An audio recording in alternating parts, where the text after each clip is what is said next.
अस्सलाम वालेकुम रहमतुल्लाहि व बरकातुहू। वालेकुम अस्सलाम वरहमतुल्लाहि वबरकातुहू। वालेकुम अस्सलाम रहमतुल्लाहि व बरकातुहू। जनाब, क्या मैं आपसे एक इस्लामी सवाल कर सकता हूँ? जी बिल्कुल। बिल्कुल कर सकते हैं। आपका नाम? अब्दुल मुजीब, अब्दुल आमिर, माशाल्लाह। आप कहाँ के रहने वाले हैं? महाराष्ट्र परभनी। महाराष्ट्र परभनी। माशाल्लाह। हम लोगों से इस्लामी सवाल जवाब करते हैं रास्ते में, ताकि लोगों में इस्लामी मालूमात में इजाफा हो और अमल करने के लिए आसानी हो। आज का हमारा सवाल है, सहाबी किसे कहते हैं? बता सकते हैं कुछ? हाँ बता सकते हैं नबी। कौन है सहाबी? हाँ जिस पे ईमान लाए थे अपने नबी ने, तो उसको साहबी कहते हैं। आप बताइए कुछ। साहबी उसे कहते हैं जो आप सल्लल्लाहु अलैहि वसल्लम के ज़माने में आप सल्लल्लाहु अलैहि वसल्लम के हाथ पर ईमान लाए थे। माशाल्लाह। आप सल्लल्लाहु अलैहि वसल्लम को देखा है।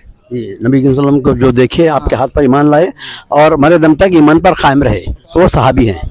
माशाल्लाह। और आपको कुछ हमसे सवाल करना है? हाँ जी, नमाज का पूछ रहा था मैं। नमाज का जैसा कि फ़र्ज़ नमाज में जैसा कि दो अल्हम्दुलिल्लाह के बाद दो सूरे पढ़ते और बाद के दो रकात में खाली अल्हम्दुलिल्लाह पढ़ते। जैसा कि अपनी रकात छूट गई, जैसा कि अलम तरा का सूरा पढ़ा है और लीलाफी का पढ़ाते, जैसा कि वो छोटे बड़े सूरे रहते, तो जैसा अपनी रकात छूट गई तो उसके बाद बड़ा सूरा पढ़ सकते हैं या नहीं पढ़ सकते, जैसा कि अपने को जो आता हो। आपका सवाल बड़ा अच्छा है। अक्सर लोगों में इसकी तरफ से इश्काल है।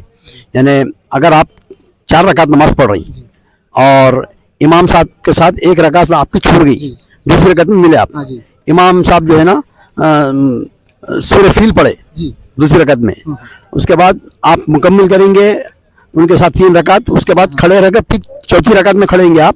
तो आपका सवाल ये है कि चौथी रकात में जो पहली होगी आपकी, तो उसमें आप छोटी सूरत पढ़ना है, बड़ी सूरत पढ़ना है, ये बोल रहे हैं। तो बेहतर ये है कि तरतीब के साथ पढ़े। तरतीब यानी कुरान मजीद की जो तरतीब है, पहले सूरह बकरा, उसके बाद जितने भी सूरह, उसके बाद उसका जो है छोटे, तो अब तरतीब से पढ़ना बेहतर है। अगर आपको याद नहीं है, आप कोई दूसरा बड़ा सूरत भी पढ़ना चाह रहे हैं तो पढ़ सकते हैं। उसके लिए उसके बाद का जो सूरा है वो पढ़ सकते हैं। जैसा कि आप दूसरे रकात में लीलाफी का सूरा लिए, उसके बाद का जो सूरा है अराइतल लज़ी, वो पढ़ सकते हैं। हाँ, वो पढ़ना बेहतर है। नहीं, अगर आपको याद नहीं है किसी को, या बस भूले में आदमी पहले का अलिफ लाम मीम पढ़ लिया, तो वो भी पढ़ सकते हैं, नमाज तो हो जाएगी, लेकिन तरतीब वार पढ़ना बेहतर है।